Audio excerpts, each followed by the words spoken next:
In a prison cell, Beckett wears a silk sleep mask. A priest in a purple stole stands outside the bars. Beckett calmly eats his meal. The priest is surprised by his relaxed attitude. Beckett will be executed in just a few hours. The priest says this might be his last proper conversation. Beckett agrees to share his true story. It starts with his mother, Mary Redfellow. She belonged to a wealthy Long Island family. Mary was the heiress to an enormous billion-dollar fortune. At a party, she met a handsome young cellist. They fell in love and started a secret relationship. Soon, Mary held a positive pregnancy test. Her strict father gave her a harsh ultimatum. She must terminate the pregnancy or leave the mansion. Mary refused to give up her baby. She moved to an average neighborhood in New Jersey. Later, Mary gave birth in a hospital delivery room. The cellist saw his newborn son and suddenly collapsed. He died right there from a pulmonary embolism. Mary became a single mother working as a DMV secretary. She constantly reminded Beckett about their family trust. She was kicked out but kept her inheritance. The fortune automatically passed down to the oldest living relative. Since Beckett was the youngest, he had to wait for everyone to die.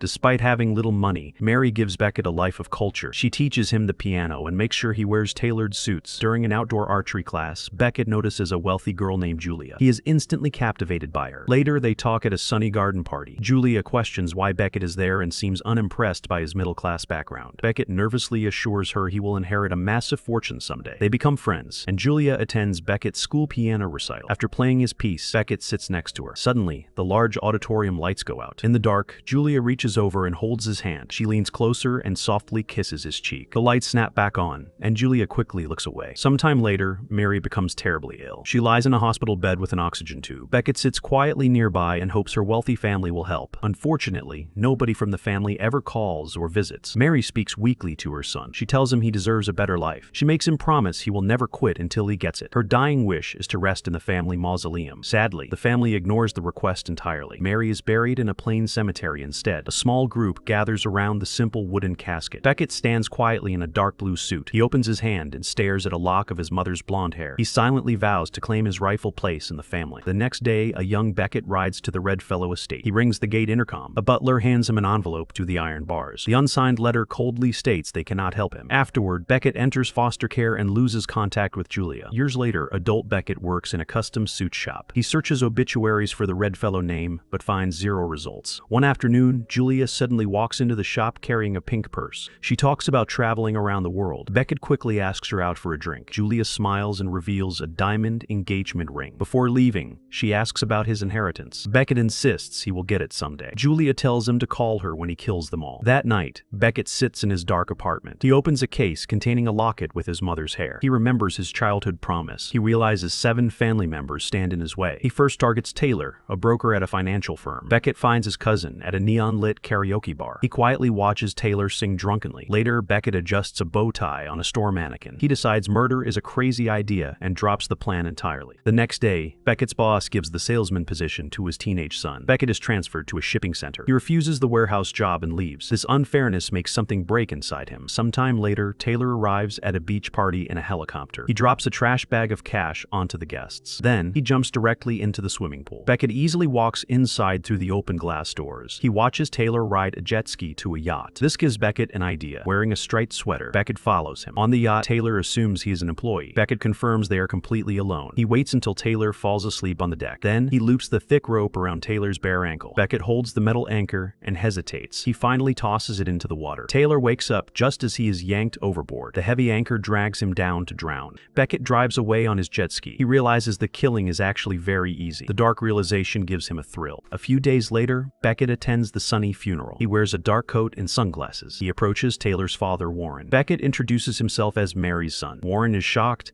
and takes him to a dimly lit bar. They sit together at a wooden counter. Warren pours drinks and admits Mary was very brave. She stood up to their father. Warren apologizes for not helping her. He also feels guilty for Taylor's death. He regrets not stopping his son's bad habits sooner. Afterward, Warren brings Beckett to his large office. He offers him Taylor's job, and Beckett gladly accepts. For the next few weeks, Beckett learns the chaotic financial office. Men in suits rush past his busy desk. He learns how the rich make their money. He absorbs lots of new terms from loud phone calls. This knowledge will help manage his fortune later. One night, Beckett studies at home. He is surprised to get a call from Julia. She rests on a couch in a white dress. Julia just returned from her honeymoon. She tells him to ask her out again. Beckett nervously asks her out again. Julia turns him down again because she is married, but she still hopes they run into each other soon. The next target is Noah, an artist making vlogs about his work. Beckett watches the videos and notices Noah knows nothing about art. Noah only claims claims this job because family money pays his bills. One evening, Beckett attends Noah's art show and pretends to be a fan. Noah easily believes him, and Beckett reveals they are cousins. Noah decides to hear his story while wandering the dark gallery. He takes flash pictures and repeats more nonsensical things about art. After the show, Noah takes Beckett to his apartment. He shows Beckett around his small workshop illuminated by red lights. Beckett also meets Noah's secret girlfriend, Ruth, and they eat Chinese takeout. Beckett and Ruth really hit it off over dinner. They quickly discover they have a lot of things in common. When Beckett opens the door to leave, Ruth suddenly stops him. She invites him to a dinner party they are hosting on Thursday. On Thursday night, the group sits around a large dining table. Beckett and Ruth keep sharing secret glances. When the guests are distracted, Beckett quietly sneaks away. He slips into Noah's red-lit workshop to prepare a trap. He mixes photographic chemicals with a hidden cleaning supply. This deadly mixture will look like a terrible accident later. Beckett tampers with an overhead light bulb. He also drops a lit cigarette onto the floor. Meanwhile, Noah realizes Beckett is missing and looks for him. He catches Beckett stepping out of the workshop door. Beckett quickly claims he wanted a picture from the show. Noah feels flattered and signs the photograph for him. After the party ends, Beckett tosses the picture into a trash can. He waits in the dark alley and checks his watch. Soon, Ruth walks through the thick street fog to meet him. They embrace in the shadows and share a kiss. At that same moment, Noah returns to his workshop. He tries to turn on the tampered light bulb. A spark ignites the fumes and triggers a massive explosion. The blast instantly kills Noah inside the building. On the day of the funeral, two FBI agents approach Beckett. The female agent flashes her badge. They take him to a diner for questioning. Beckett tells them about Mary. He pretends he is unsure if he could ever inherit the money. The agents explain that 2 family members died in a row. The FBI has protocols to follow, so they are being cautious. 10 months after Taylor's death, Warren pops a champagne bottle at work. He makes a toast to celebrate Beckett getting his first client. Warren is impressed and gives Beckett his own office. Later, Julia visits Beckett at his new glass desk. She claims she wants a loan because her husband is broke. She playfully puts her shoes on his desk to flirt. However, Beckett does not play along because he is thinking about Ruth. Julia dislikes this and leaves. First, she mentions the 2 deaths and wonders who is next. She also says that Beckett will make a killing. The next family target is Stephen. He is a flashy pastor who hosts large spiritual shows. He manipulates crowds to get their money,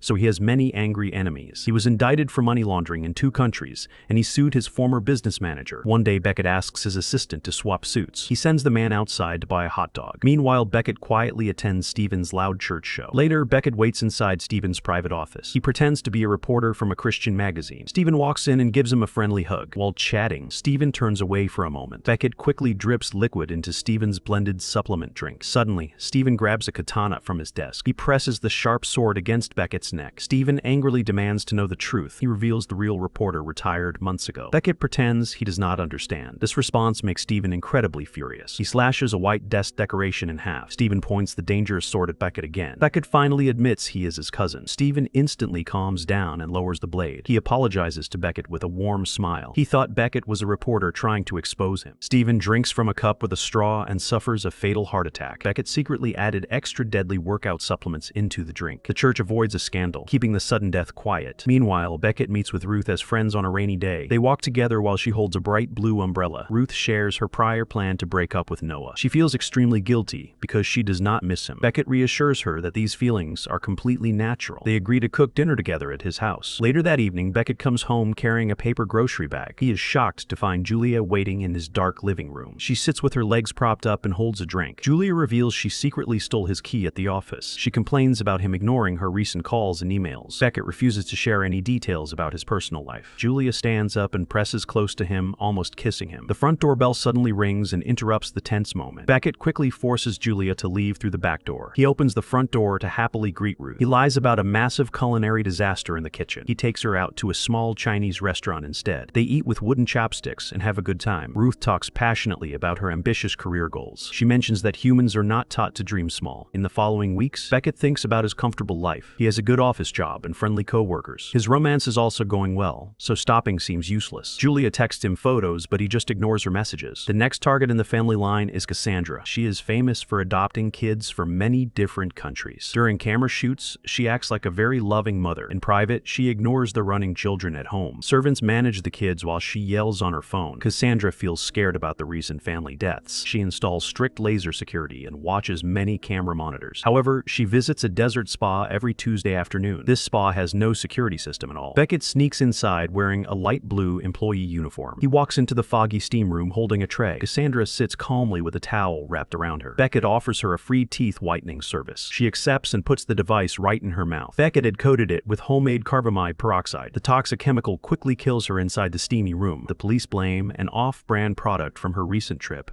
The next victim is MacArthur, who owns half the National Air and Space Museum.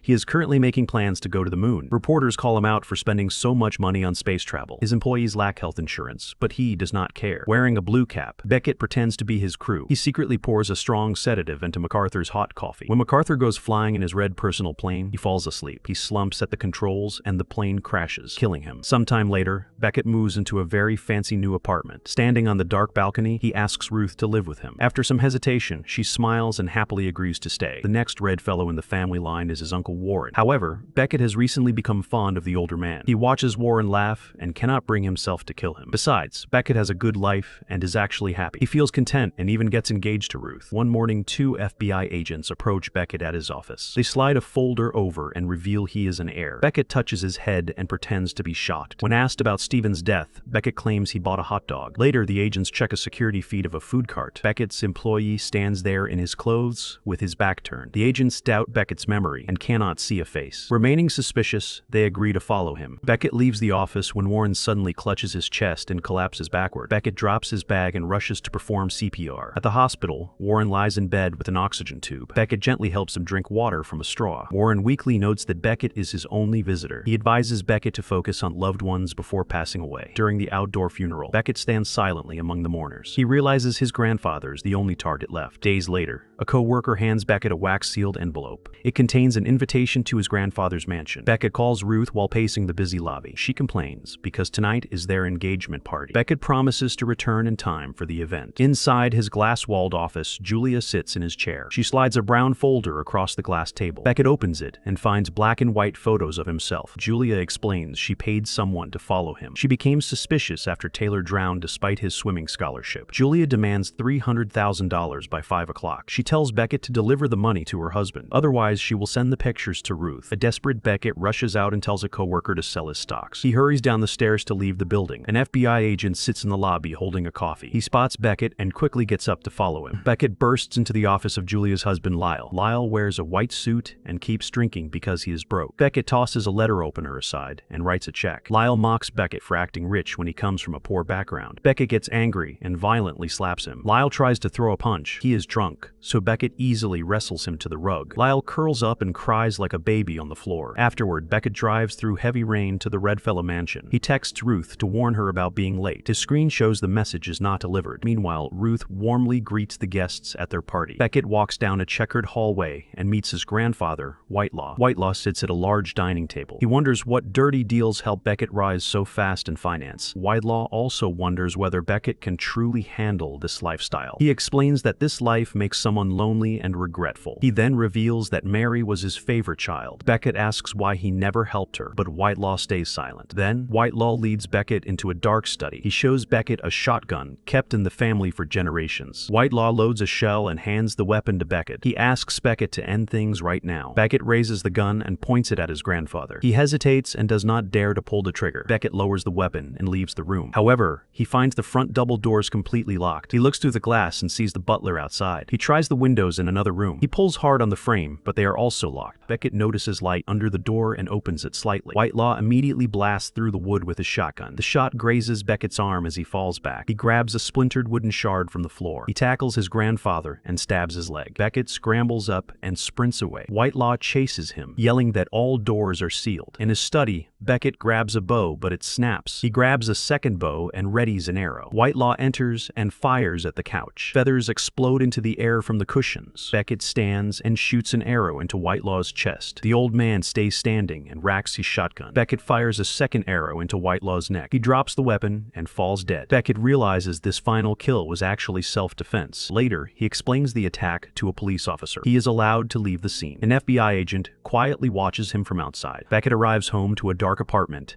and Ruth sits alone on the couch. She looks very upset and demands to know what he is hiding. Beckett hesitates, then describes his violent encounter with Whitelaw. daughter-in-law. Soon, Beckett inherits the massive family fortune. He and Ruth attend a grand society party together. Beckett wears a white tuxedo and smiles proudly. However, Ruth feels very uncomfortable in the crowded room. Suddenly, an FBI agent pulls Beckett aside. She arrests him for the murder of Lyle. Police lead to handcuff Beckett outside to a squad car. Ironically, he is caught for a murder he did not commit. At the trial, Beckett sits in an orange jumpsuit. The prosecution presents security footage of him near Lyle's office. They also display a blood-stained letter opener in an evidence bag. It holds Beckett's fingerprints. Next, a crying Julia takes the witness stand. She testifies that Beckett has loved her entire life. Hearing this, a devastated Ruth leaves the courtroom. Finally, the judge reads the verdict. Beckett is found guilty and receives the death penalty. Before the execution, Julia visits Beckett in the visitor room. They talk through the thick glass on black telephones. Beckett tells her he would rather die than be with her. Julia then reveals that Lyle left a goodbye note. Beckett goes crazy and screams, but she refuses to share it. A desperate Beckett begs while a guard holds him back. Julia agrees to help in exchange for his entire fortune. She leaves a red lipstick kiss on the glass. Later, Beckett signs legal papers to transfer his wealth. He finishes writing and asks for a priest. In the present, Beckett tells the priest he feels calm. He explains that Julia will get him out soon. However, hours pass, and Beckett stares nervously at a clock. The priest decides to read a Bible passage about death. Outside, cops show the press Lyle's note in a bag. Guards suddenly arrive and announce that Beckett is free. Beckett leaves the prison and finds Ruth waiting outside. She hands him the silver locket with his mother's hair. Ruth gets into her car and drives away without him. Nearby, Julia is also waiting by a silver car. Beckett gets into the back seat and leaves with her. He will live with her in the big mansion. The priest keeps the secret because of confession rules.